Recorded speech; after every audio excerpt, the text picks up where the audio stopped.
Let's go. Come on. Tonight, it's Live with Vince Eliot. Live with Vince Eliot.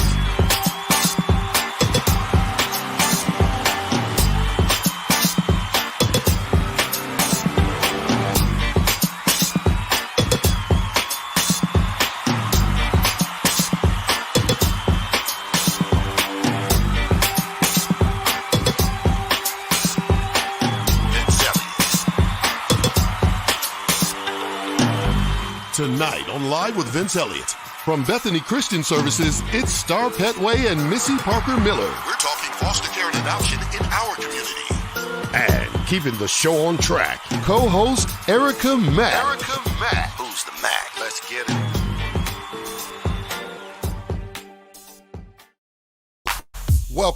Welcome. It's Tuesday. Hey, Erica. You sound way far away, Erica. I don't know if it's me. There you go. You coming in there. Welcome, everybody.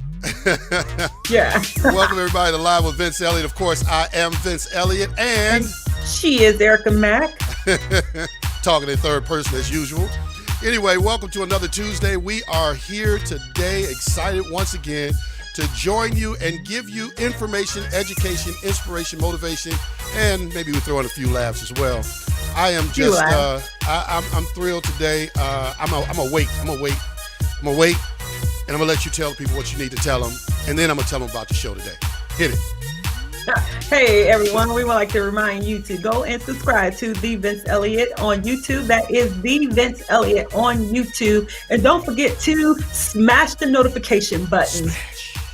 Without that, you would know, and they don't know that we're here. So we always want to remind you to go ahead and smash the notification button. Okay, can I tell them now? Can I tell them? Yes, you can.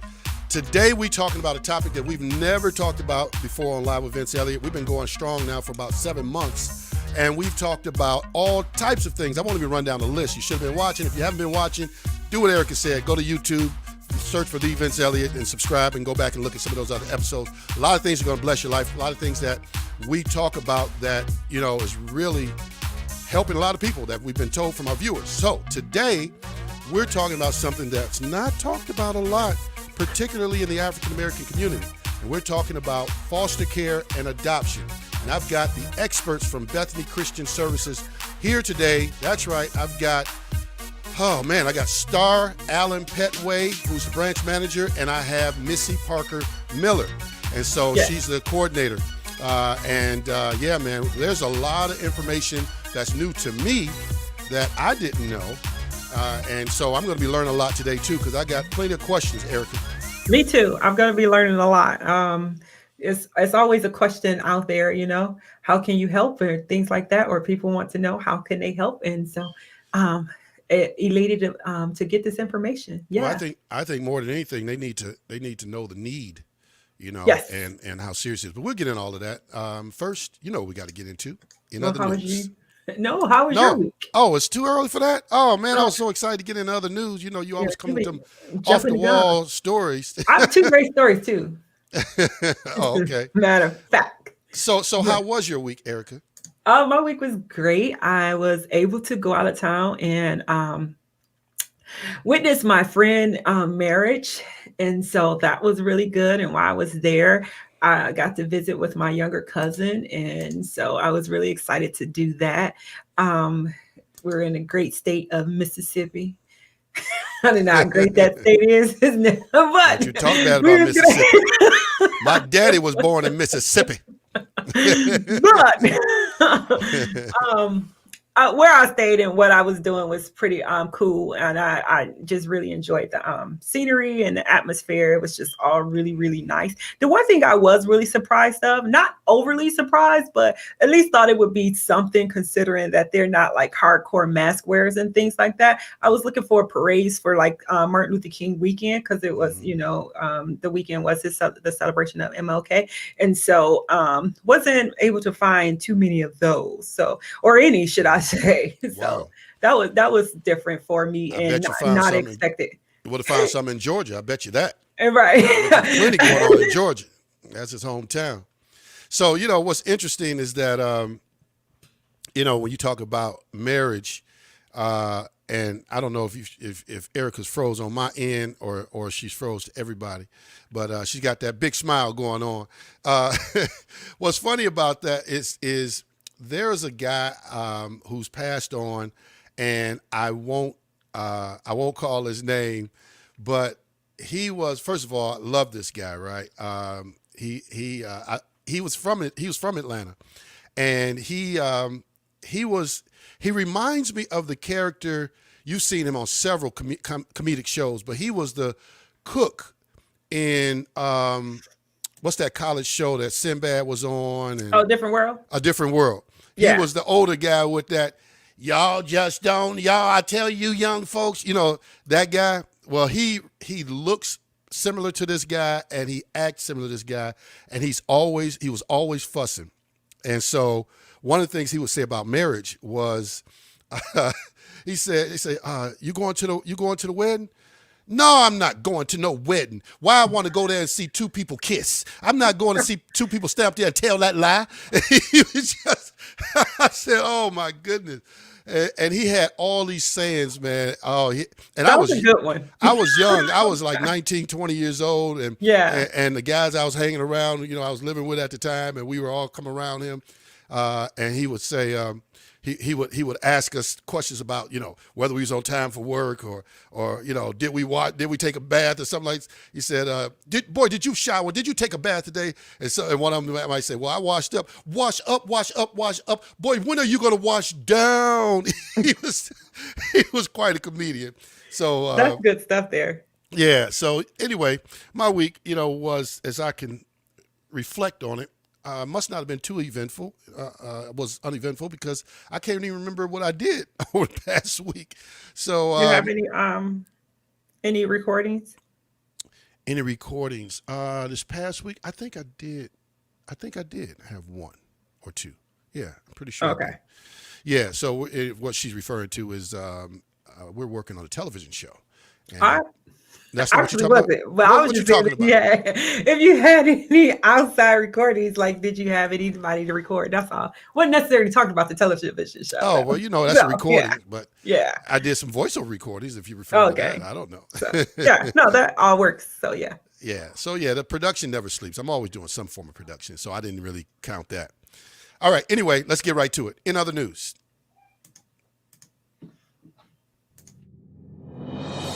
And now for news you may or may not be able to use. News other than Trump, COVID, or civil unrest. It's In Other News. Live from one of our remote studios, it's news anchor Erica Mack. And welcome back. Hello, everyone. In other news, we have a runner rescues a dog stuck in cold ice water. So this jogger was jogging in England and there was a drowning dog. And so he stopped, him and his group of friends, he stopped and went and rescued the dog out the lake. And mind you, the lake was, below freezing. And he jumped in. All he had on was shorts. He jumped in, broke the ice where the dog could not get out, pulled the dog out, helped the dog swim back to shore, got out and continued his jog. Okay, so let you know I got something to say about this. I know. That's why I had First to of all, yay for the little puppy. I feel good for the little puppy. This is not even a racist statement. I don't make racist statements because I'm not racist, but I'm just going to assume that this person who was jogging in shorts in the wintertime where it was freezing in the water didn't have as much melanin in their skin as I do. Not as much. I figured that much. Because we don't jog in shorts in the wintertime and dive into below freezing water to rescue anything. Our own mother might be in trouble if she falls into the water. You're like, You'd be like, Mama, I told you not to stay away from that water. But I really hope you know what you're doing out there. So that's good. So how far we don't have no video of this by chance? I could not pull the video for whatever reason. It wouldn't let me download it. It just kept blocking it from the Facebook download. But at any rate, you should have gave that to our intern Sydney. She knows how to steal videos very well. Right. That's what she does. I can't give you her last name. I know, it was such a late notice. I was just like, forget it. But no, it was in England, and so it was early morning, like mid afternoon that they were doing this. And like he said, his name was Pale. He's like, he doesn't consider himself a hero. He just saw a dog that needed help, so he jumped in, helped him out, and continued on. He said he obviously wouldn't recommend for regular people to do that. Oh, by the way, he's trained in jumping in cold water like that, so it didn't really bother him. That explains everything. Yes. Okay. All right. Cool. What else you got? In other news, woman surprises a teen who walked 7 miles to work with a new car. So this teenager in Georgia he's a senior in high school, and he would leave school at 3:30 and walk 7 miles to get to his job. And so, talking about commitment. So he would walk 7 miles to get to his job. He would walk those 7 miles, get to work 6 to 8 hours, and walk back home. Back home if it was no one available to take him back home. So one day the lady saw him walking in the rain, and she pulled up on the side of him and she asked him, and he's like, "Ma'am, I cannot be late for work. If you would, please give me a ride." So she actually gave him a ride to work, and she was questioning him, asking him stuff like that. And so to come to find out, she got his information and things like that. And from there, she did a GoFundMe, told his story on GoFundMe, raised $9,000, went to a dealership, talked the dealer down on the car, and purchased this young man a car so that he would not have to walk back and forth to work. And so she said, God did it all. She please know and know that God provides. And that thanking all the donors who donated, saying thank you for entrusting me with the money that you've given me, that I did right by it, did exactly what I said I would do, and that you will receive a return on your giving. Well, in the midst of all this craziness and chaos, the stuff that we don't even talk about on Live with Vince Eliot, to see that there's still people who show love and there's acts of kindness and things like that is very refreshing. It's very awesome. And you know what this means, right? You know what I got to do. I got to move to Georgia now. You got to go to Atlanta. I got to go to Atlanta now. I got to go to Atlanta and start walking the streets, And so give me a new car. That's all I'm saying.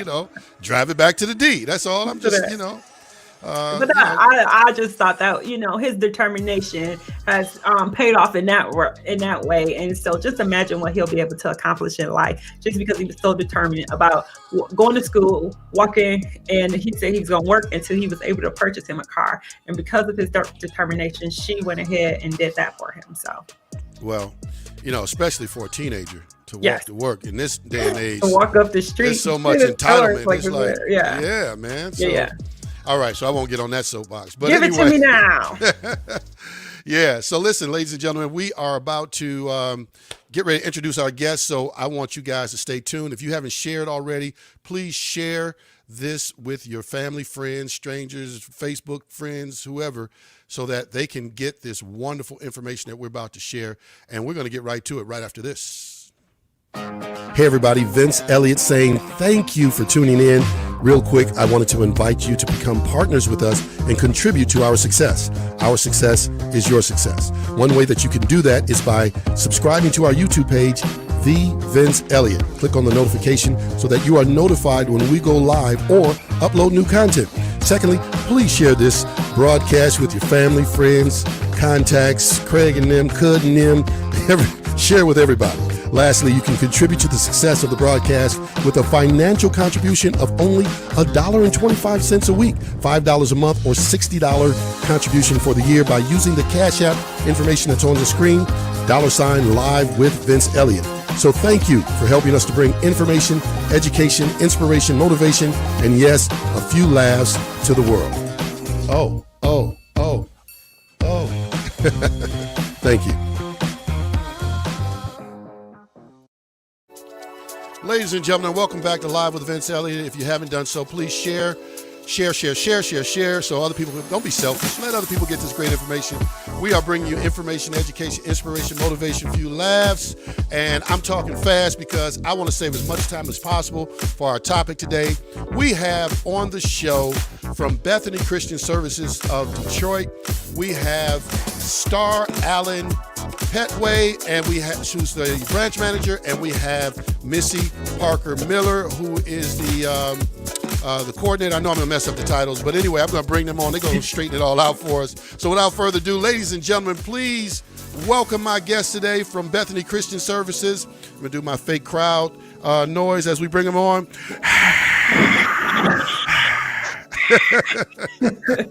Ladies, welcome to Live with Vince Eliot. It is a pleasure to have you on. We appreciate you taking up your time to talk with us today. How are you?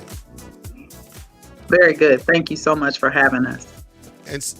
And Missy, you're muted. She's muted. Okay, there we go. Yeah. And like, oh man, all of a sudden your audio is like really faint. So we got to do something to turn your audio up. Okay. In the meantime, I'll start with you, Starr. I just want to give you guys a quick opportunity to, introduce yourselves and, just say a little something to our viewers. Go for it. Absolutely. So thank you so much. I'm Starr Allen Pettway. I'm the branch director for Bethany Christian Services of Southeastern Michigan. So I get the luxury of working with an awesome team to support vulnerable kids and families in our community. So I will pass it over to Missy. Hi, I'm Missy Parker Miller. Can you hear me better now? Not really. I don't know what happened. Maybe I take the earplugs out. Maybe that'll work. Yep, you're good. Go for it. Now? Keep talking. Okay. Hi, Yep. Missy Parker Miller. I am the recruitment and retention specialist at Bethany Christian Services. I've had the joy of working there for over 13 years now. And in regards to the topic that we're speaking on tonight, I'm also a foster and adoptive parent. So I love what I do at Bethany, but it's also a joy in my personal life as well. Okay.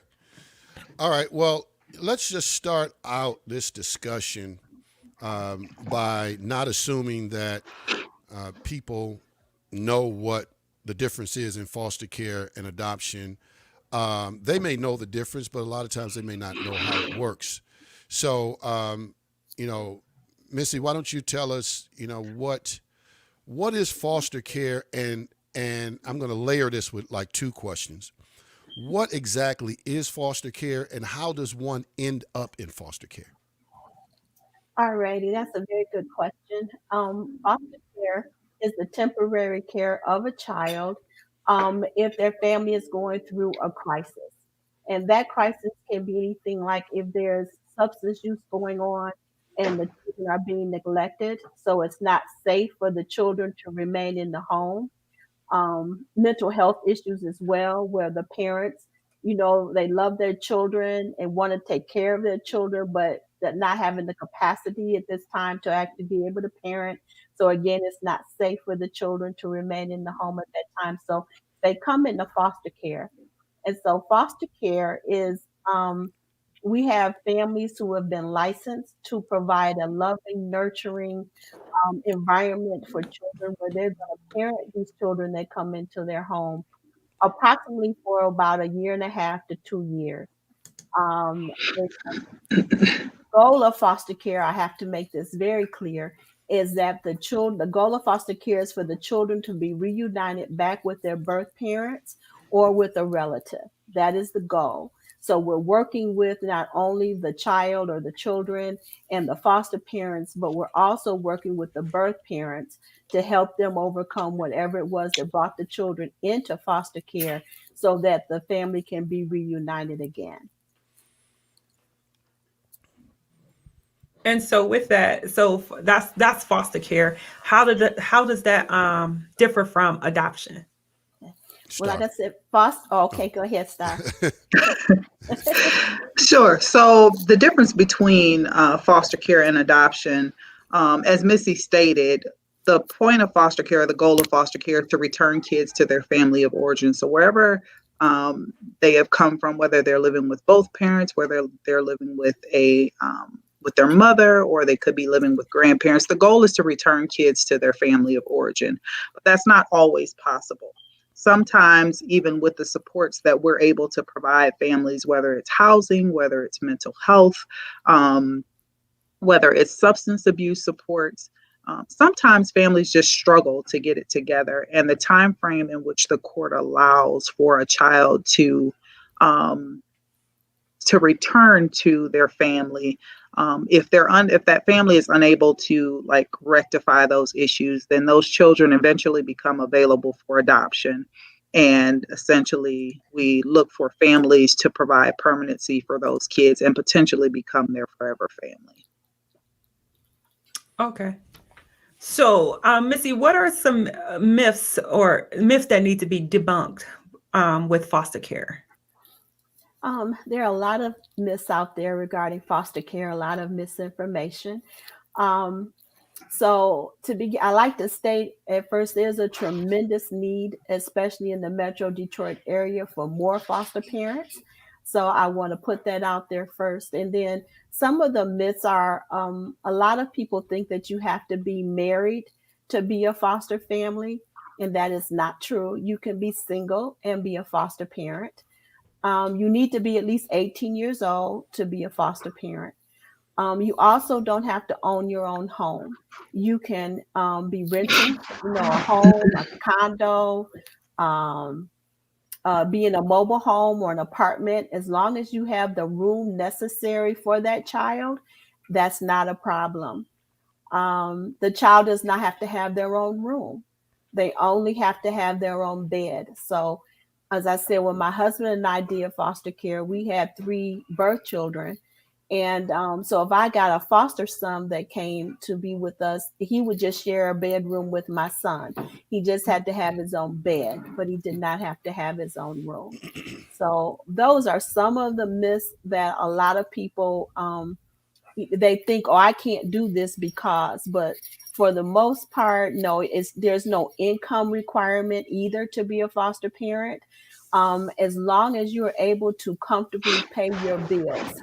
So you have money left at the end of the month, and we don't do a credit check or anything like that. And we have individuals who are on SSI, who are on disability, who are on pensions. They're all foster parents. So as long as you can live comfortably on your income, that is fine. And did I hear you correctly that you say you only have to be 18 to be a Yeah, that foster was parent? interesting. You Wow. have to be Wow. 18 years old to be a foster parent. So Wow. I'll just Okay. imagine that works out. Excuse me. That works out in situations where you have an older sibling who Mhm. maybe just made 18 or 19 years old that can take Yeah. care of their little brother or sister. They don't have to go into the system. Yeah, yeah. So now that raised another question I just thought about. You know, you have people who do it for the right reasons. You have people who do it, for, I don't know. I'm just guessing, right? But is there compensation associated with foster care and adoption? How does that work? To help take care of the child or anything like that? Does the agency say, for foster care, we're going to give you X number of dollars? How does that work? Starr. Yep. So essentially, and maybe if I can go back a little bit just to explain the relationship. So as a private agency, Bethany contracts with the state of Michigan. So the state of Michigan basically, they're the ones who make a determination as to whether or not a child needs to be removed from their family and placed in an out-of-home placement. And then they coordinate services with agencies like Bethany to provide placements for those children. So when those kids come into care, and when I say come into care, when kids are removed from their families and they are placed with someone who is not their relative, not their parent, they come into care. We then provide services to those kids and families. And essentially, we do that in partnership with foster parents. So when foster parents work with our agency to become licensed, then there is a per diem rate that they get for having a child in their home. And that rate of pay varies depending on the severity of the needs of the children. Yeah, and excuse me, we don't, definitely don't want to encourage people to get into it for those reasons. It's not like, you're going to get life-changing income. Like, if I just take on a couple kids, I'm going to be set. And that's not how it works. There's a lot more to it than, when you start talking about taking on somebody and impacting their life. And so I want to segue, if unless Erica got something else on this particular part of it, I want to ask about how this is impacting the African American community, in terms of the numbers of children who are in foster care and adoption or need to be adopted, or talk about that. I think the most astounding thing to me, and I share this statistic often just because to me it is evidence that we have a Oh, wow. What happened? There she is. oh, I'm sorry. can you hear me now? Yeah. Yeah. Okay. When you think about the total number of kids in foster care, there are just about a little over 12,000 children in foster care in the state of Michigan. And just about half of the kids of that 12,000 come from Wayne County. So when we think about just, where kids are coming from, we struggle immensely to get families from Wayne County to be active and become foster parents. And that could be for a variety of reasons. But to me, that statistic alone, it's sad. It's very sad. So the need is very great for people to get involved and truly support the needs of kids and families because each and every day, we get referrals from the state. And I will tell you on a weekly basis, we see anywhere from 50 to 100 referrals for kids that can't be placed. Wow. Wow, that's quite a bit. I'm going to kind of tie this into one of our comments, the viewer comments. Jim Bryan says, think service like this can be conducted as outreach in inner cities. Some people don't know you exist. And when you were saying that in Wayne County in itself is over 6,000 children that are in need of some foster caring. How do you all go about presenting to the community? I'll let Missy answer a good portion of that because she does a lot of our recruitment. But as a Christian private agency, one of the places that we primarily recruit from is the church.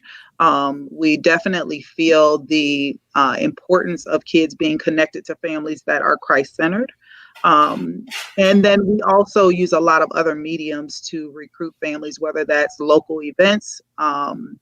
We use radio marketing, any way that we can get the word out to the community. We definitely try to do that because, as I described in the statistics, the numbers are pretty evident that the supports are needed, and how we get people involved.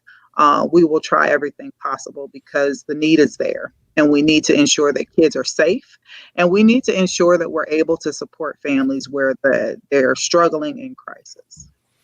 So, Missy, picking up on that, so these 50 to 100 kids that are, and I think you said per month? Per week. Per week. Oh, my goodness, referrals.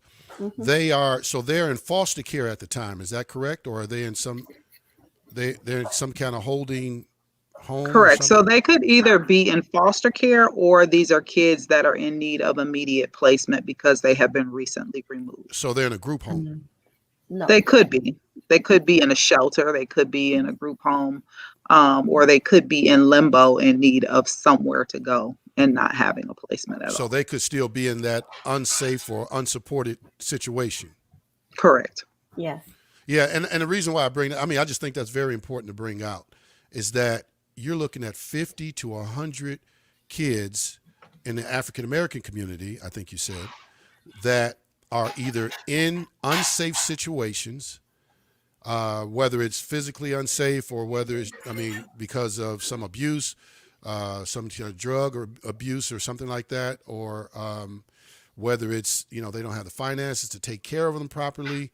So they're either there or potentially in a shelter or on the streets or in a group home. This is an epidemic. And when you talk about those kind of numbers per week, and so in particular in that county and as a whole. Yeah. And that's just in that county. Wayne County. Yeah, that's just in Wayne County. So Missy, talk to us about what you're doing. We talked about outreach through radio, TV, whatever it is. What do you physically do? Explain what you do to help with that process. Well, like Starr said, a lot of our outreach is to churches because we are a Christian agency. So every Sunday, this is before COVID, pre-COVID, we would go and do a church presentation at a church, letting the congregation know of the need that exists for more foster homes and adoptive homes for our children. And then on Wednesday nights as well, we would normally go to a church and meet with a pastor just to introduce ourselves. I think, as your listener said, a lot of people don't know about Bethany in the city. And so we're really trying to reach out more in the Metro Detroit area to pastors in that area to let them know who Bethany is and our desire to work within the community and let the congregation know of the need that exists, how they can help support these children and support families. I also do a lot of community events. So events like Arts, Beats, and Eats, the Jazz Festival, River Days, things like that. We will have a table and we're meeting people who are coming out to those events. And again, those who show an interest in wanting to become foster parents, we give them literature and can sign them up for orientation so we can get them plugged in and we're able to answer questions they have right there. So I try to do a lot of outreach in the community as well as through the churches. And then, as Starr said, also through the radio. Yeah. So, go ahead, Eric. well, I had a question kind of to piggyback on the COVID. With this being, with 2020 being a year that was never seen, how has that affected the services for individuals being able to get, I guess, foster children, or or has that even caused the numbers to rise for fostering? That's a very good question. We thank the Lord that we still have had a lot of people interested in becoming foster parents. So we have been continuing our orientation sessions twice a month. and having a number of families who are going through that orientation, and most of them proceed on to get licensed. So that's been wonderful. Oh, that's good. And Starr could better answer about the influx of children, because of the way things went with the pandemic, a lot of children have just been maybe in bad situations, and nobody really knew, because sometimes the children are going to school and things like that. That's an area where if something's not going quite right, a teacher or a principal or a social worker at the school will notice something with the child, and then will begin an investigation. But with everyone being just, pretty much at home, that has not happened. So we are expecting that when the state begins to open up more, that there could be a large influx of children coming into care. And so there again, our need will continue to be great for families who are willing to support and help these children. Yeah, I think it's actually, as Missy described, truly been a blessing, and something we didn't expect in this season, or the season of COVID. Was we had a significant turnout of people interested in fostering during that time. We would usually see anywhere from 10 to 15 families in person, and that continued to grow as we provided our orientations via Zoom. So that was a really good thing. I will say that when COVID first hit around that March, April, May timeframe, we definitely saw the number of kids coming into care plummet. And I think that it speaks to exactly what Missy described, where kids usually have a lot of touch points. So whether or not it's school, if they're involved in community activities or sports, that kind of thing, people were able to see if there were bruises, if they were malnourished. And a lot of that you didn't see because kids were at home. So now you see a slight spike in the numbers of kids coming into care. And we expect that number will continue to increase as kids are returning to school, as they're becoming more engaged. And as the state continues to open up, I think we will see those numbers rise. And hence Missy's note that more foster parents will be needed to support the needs of these kids we expect will come into care. I feel like there are people that, we talked about misconceptions. I feel like I don't know how you would respond to this, but there's this fear of the unknown.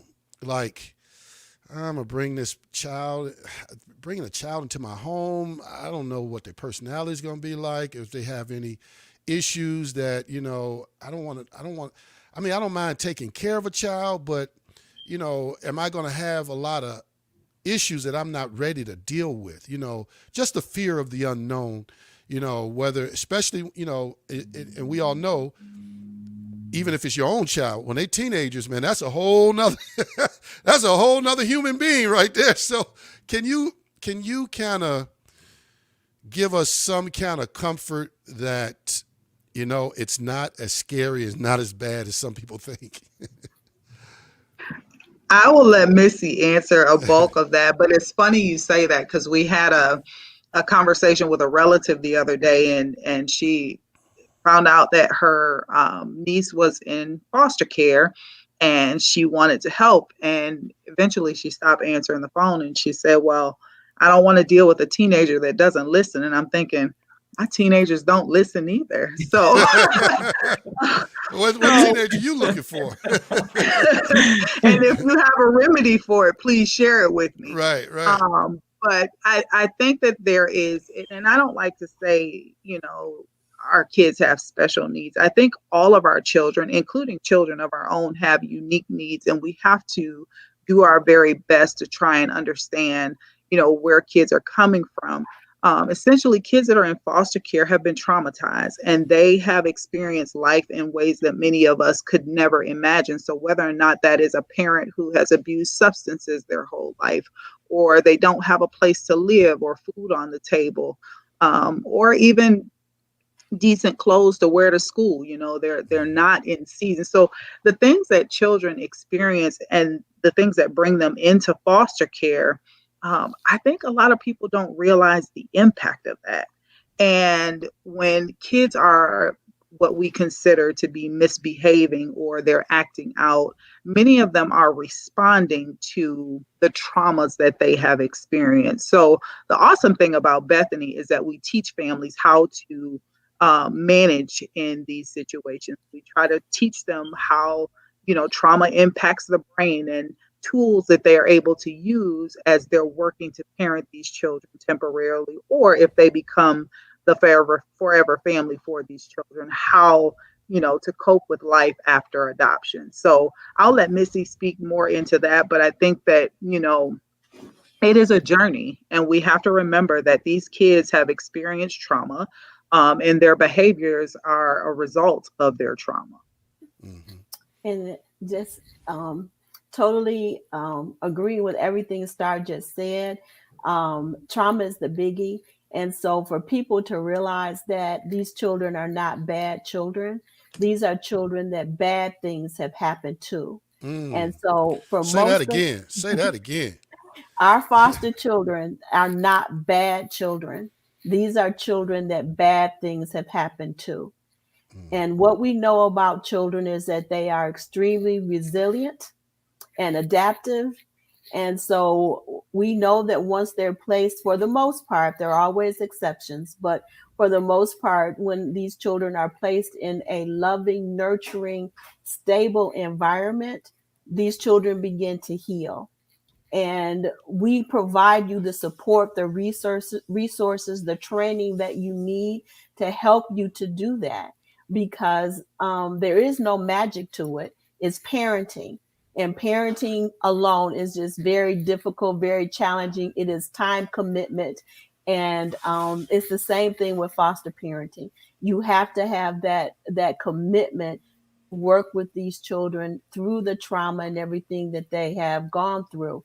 But we provide you the training. I am one of the trainers for our trauma informed parenting, which I wish I had it when I was a foster parent. It would have made a world of difference, because you cannot parent a foster child the way you would your child, because your child has not experienced trauma. These children have. So we will give you a new parenting strategy through our trauma informed parenting to help you with that. So I hope we can encourage your audience to not be scared. If this is a desire of your heart to make a difference in our community, to embrace our children who are in tremendous need, please take those first steps of giving a call. Come to our orientation to find out what's involved in fostering, what's involved in the licensing process. And just I say take that step of faith, because you'll be totally blessed. And that's what happened with my family. We knew we would be a blessing to the children, but what we didn't realize was how much of a blessing those children would be to our family. And if I don't want to take up too much time, but we didn't talk about foster care adoption. So if it's okay, I would like to mention that quickly, because there's a lot of myths associated with that as well. And I want people to understand that. So well, why don't we do that? Yeah, why don't we do that right after the break? Okay. So we're going to take just a brief break. We don't even have, we don't do a lot of commercials or anything like that. What we do is we try to encourage people to keep this show going. As a matter of fact, we got a comment from our good supporter, Flair, is saying, support independent broadcast by donating to Cash App right there, Live with Vince Eliot, $ Live with Vince Eliot. Let's keep this going, because this is the type of content we bring to you guys, so that you can ask your questions, make your comments, concerns, whatever it is.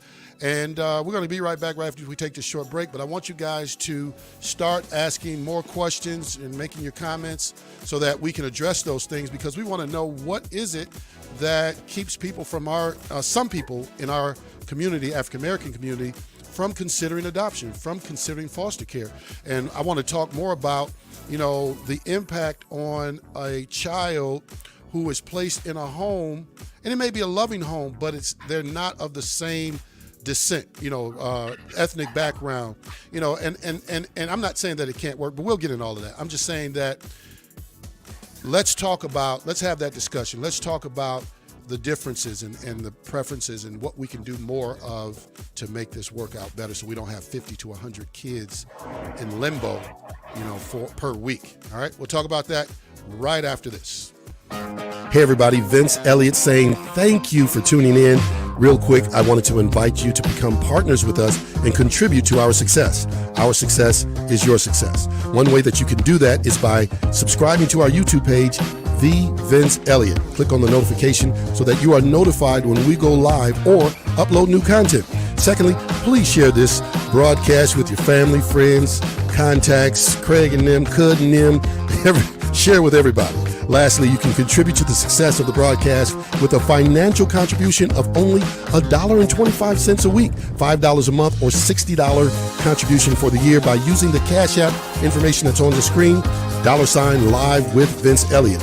So thank you for helping us to bring information, education, inspiration, motivation, and yes, a few laughs to the world. Oh. Thank you. We are back live with Vince Eliot. I'm Vince Eliot, and that woman there in the corner with that one right over there. There she go, Jazzy. It's gonna. Mickety Mac.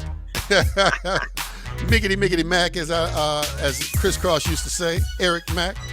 We have with us today Missy Parker Miller, who's up beneath me there. There she is, Missy Parker Miller. And we have over there she is. Over there we have Starr Allen Pettway, and these young ladies are from Bethany Christian Services, and today we're talking about foster care and we're talking about adoption. We're debunking the myths, and we're talking about the need is great, particularly in the African American community.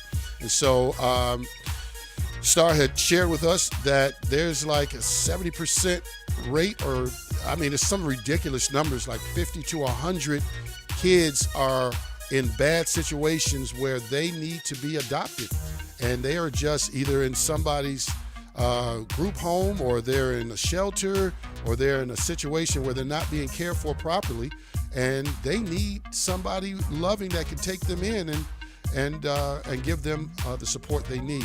And I love the point that Missy made, which is these aren't bad kids. These are kids where bad things have happened, and these things affect their mental health. And so one of our viewers was talking about that, mentioning that the mental health is an issue that we don't typically do all that well within the African American community, just by what I've been, in the conversation I've been in. I would like to see mental health addressed more in the parents of Wayne County, says Miss Bryant. So that's a great point. So I want to open it up back to Missy. You were on a point before we left, and I'm going to just let you pick up from there, and we'll let our people ask questions and make their comments, and we'll go from there. All right. I just wanted to give the information about foster care adoption, because that is another area where people have a lot of misinformation. You can adopt out of foster care. So like we said earlier, if a child comes into foster care, they're normally in your home for about 1.5 to 2 years, while we're working with the birth parents and trying for unification to happen, for the children to be reunited with the birth parents. But when the parents are not able to overcome whatever brought those children into care, and the judge is going to then tell us, is we don't want children just growing up in foster homes. We want children to have permanency as soon as possible.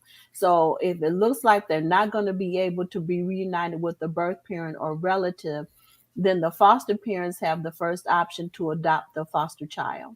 And so if you choose to adopt that child, it just goes from basically being a foster care case to an adoption case. Adoption is permanent, it is legal, so there is a lot of work that is done there.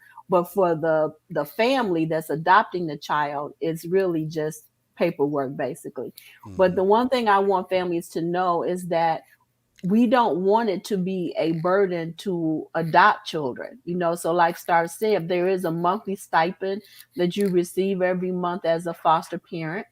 And that varies depending on the needs of the children.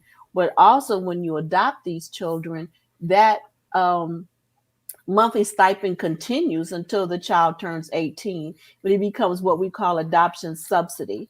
But it's like the same amount of money. And the children also, when they come into care, they are on Medicaid. So that covers their medical and dental expenses as well. So that also is available, as well as medical subsidy when you adopt a child. So when you adopt a child out of foster care, it does not cost you anything. Okay, it doesn't cost you any money, and then you will receive, in most situations, you will receive an adoption subsidy every month that will cover room and board and that type of thing. The children, it's the same thing as pretty much what you were receiving as the foster care stipend. And again, you continue to receive that until the child turns 18 years old. So can we clarify that? Because you said there's no cost when individuals are adopting and Adopting out of foster care. out of foster care. Is that across the board nationwide, or is that just with Bethany? No, that's across the board nationwide. If you are adopting out of foster care, there's no cost because there are different types of adoption programs. So you can do domestic infant adoption. That's a private program that does cost a pretty good amount of money. There's international adoption, which also costs a pretty good amount of money. But if you adopt out of foster care, there is no cost to you. And so we want our families, our communities to know that. Okay, yes, that's very informative. So when children are in foster care, do you all, like, when it comes to like their appointments and things like that, and even when we're talking about mental health and making sure that we're helping alleviate some of those behavior problems with possibly counseling, things like that, is that the responsibility of the foster parent to make sure that those services are provided, or do you all assist them in like scheduling those appointments for those children? Yeah, so we absolutely assist the foster parents in scheduling those appointments for children. But I will say a significant part of that is on the foster parents to get the kids to and from those appointments. So whether they're counseling visits, whether it's visits with their parents that they are required to facilitate every week, it is on the foster parent to provide transportation and support for kids getting to and from those visits. And with those visits, so I imagine that those visits are for them to get acquainted with the kids. I mean, we're talking about, well, let's talk about like when they're adopting, right? So you don't just say, hey, I like that one, like you're picking the product off the shelf. You kind of build a relationship over a certain amount of time. Talk about the process and how the person gets to adoption. Sure. So, and Missy, if I miss anything, you can clearly let me know. But essentially, when kids come into foster care, as Missy noted, there's about a 12 to 15 month window where we have to work with the birth families to support them with getting to a place of being stable. So whether they lack housing, whether they lack having a job, whether that is mental health supports that are needed, we have that 12 to 15 month window to work with that family. And as we're doing that, we are also ensuring that the parent-child bond is maintained during that time frame. So they're required by the court to see their parents every single week. And depending on the age will determine the amount of time that is required by the courts and by the state that they will have to meet with each child. And then once we hit that 12 to 15 month window, and that is not a decision of Bethany's, that is a decision of the court. The courts may say, I want to give this parent more time. They're really making progress. You might see a case go from 12 to 15 months to 24 months. Mm-hmm. And then if at that 24-month mark, you go back to court and the judge will say, this parent has been given enough time. We're going to change the permanency plan from reunification to adoption. Mm-hmm. And then that's when that child becomes available for adoption. And what we oftentimes see is wherever that child was placed as a foster child, that foster parent or those foster parents will typically move forward and sign an intent to adopt the child that is already placed with them. We like to see that most often, unless there is a relative who steps up to the plate and, makes a decision to support, be it their relative, whether or not it's their niece, their nephew, their cousin. We were required by the state to always seek out relatives. But in the event that that does not happen, if a child has been with a foster family for 1 or 2 years, the hope is that they can remain there and that become their forever family. Well, I'm going to go to the comments, and I'm going to start out with very nice long comment from Mons, I believe it is. It says, my husband and I have been foster parents for over 6 years in Cleveland, Ohio, and we have adopted from foster care. Thank you so much for informing the community. We need more good foster parents. Kids not only need their basic needs met, they need mentoring and foster parents to advocate for them. It's not always easy, but it's very rewarding for everyone involved. Our family has been blessed with this calling. Thanks again. So, hats off to you guys for stepping up and doing your part with that, and then sharing just a little bit of your story to encourage other people. And then also, there's a plug there for live events, Eliot, because our intent is to share or bring people on that can share information with you, educate you, inspire you, motivate you in different ways. And so we got to keep this platform going. So, we'll talk more about that. You see the information going across the bottom of the screen. But, we always tell people no amount is too little, whether, you give to that Cash App or that Zelle and it's $5 or no amount is definitely too big. We'll talk more about that later. So do it while you're thinking about it. Go ahead and send something to help us keep this thing going because, we gotta fund the mission. All right, so I want to ask, what happens when these children are not adopted? When they age out, how does that work? And they age out, they just take off and say, "I'm gonna do it myself." How does that work, Missy? Okay. Just like to share that it breaks our hearts for children to age out of foster care. Our prayer is, like Starr said, that hopefully, if parental rights are terminated, that the foster family will adopt the child, or we will find another family that will adopt that child. So we're always working feverishly to find adoptive homes for our children so they don't age out. But when children are getting 15, 16 years old and they've not yet been adopted, we began working with them with life skills and things like that. And we just started an independent living program at Bethany, which we're very happy about. And Star is going to share more about that. But and that program is where we have families that are willing to, it's almost like you rent a room to this young person, but you're there providing stability for them, support for them, again, modeling those life skills, helping them learn life skills to help prepare them for when they do turn 18, to be able to kind of move forward. We hope not on their own, because we're still hoping that family will become like a mentor to them. I also like to mention that not children now, young adults can remain in foster care until they turn 21 if they choose to. So if you turn 18 and you say, I still want to remain, in foster care, voluntary foster care, you can do that. And then that foster care stipend continues to come to that young person. And there's a lot of other resources that are available to them to help them go to college, to help them get an apartment, a car, all of those things that young people need to launch them into young adulthood. The state and various agencies rally around the young person to help provide them with those things. But it's still not the same as having the support of a family.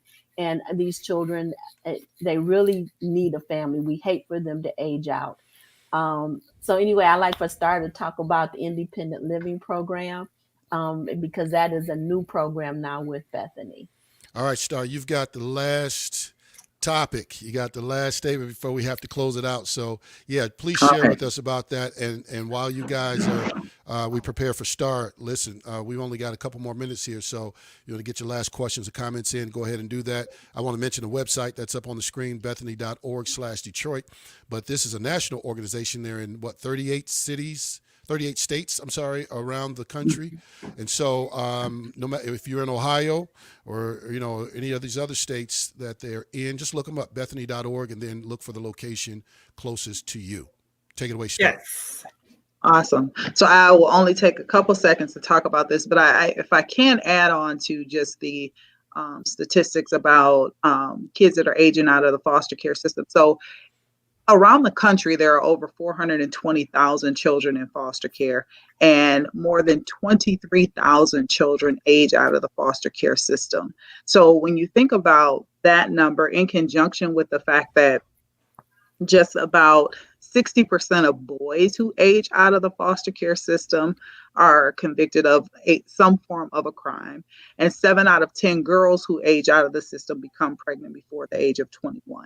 So, the number of things that we see happening in our communities, underage pregnancy, crime with our young adults, this is things that can be mitigated if we truly invest in our kids. And it becomes a cyclical type of situation. Absolutely. Yeah. Absolutely. So, part of where we ended up implementing the independent living program at Bethany was because we saw that number continuing to rise, and we wanted to do something about how do we help these kids not feel lost and hopeless and helpless, but also not being connected to a family. So our goal with our independent living program is to support kids or support youth that are close to aging out of the system with developing independent living skills, getting them connected to job resources. Those that are interested in going to college, there are a number of resources in the state of Michigan that will allow kids that come through the foster care system to get their college education for free. So a lot of resources we want to make sure that we're connecting children to before they find themselves in situations as I just described to you. My hope is that every family that has the capacity to support an older youth, I would definitely encourage you to explore the option or the opportunity of becoming a provider for our independent living program. The process is not as long as it is to become a licensed foster parent, but the supports are greatly needed. So if independent living and working with older youth is kind of your niche and where you find yourself, wanting to give God glory in that way, we need you. And we need you like yesterday. There are a number of kids who come to us that are 15 and older. They don't want to be adopted because they've had so many failed placements. Our hope is that our kids don't find themselves as being failures because, the system did not provide the best supports for them.